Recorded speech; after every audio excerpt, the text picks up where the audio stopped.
employment and has found itself increasingly joining the informal sector.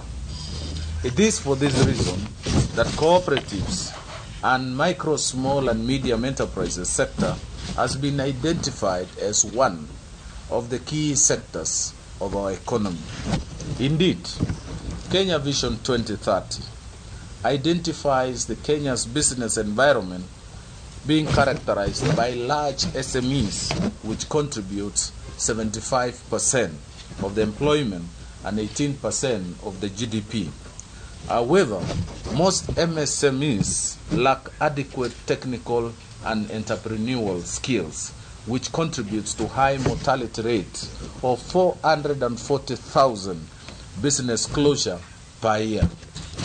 The Vision 2030 identifies the potential in retailing and wholesaling to the growth of SMEs, and therefore recognizes the importance of credible trade partners.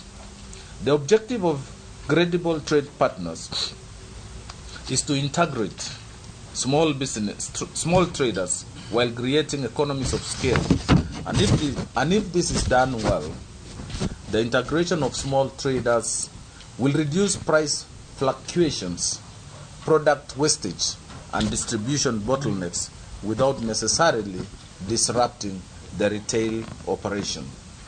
When we briefed you before, we've told you that we have, recently concluded in a participatory process the development of the MSME policy.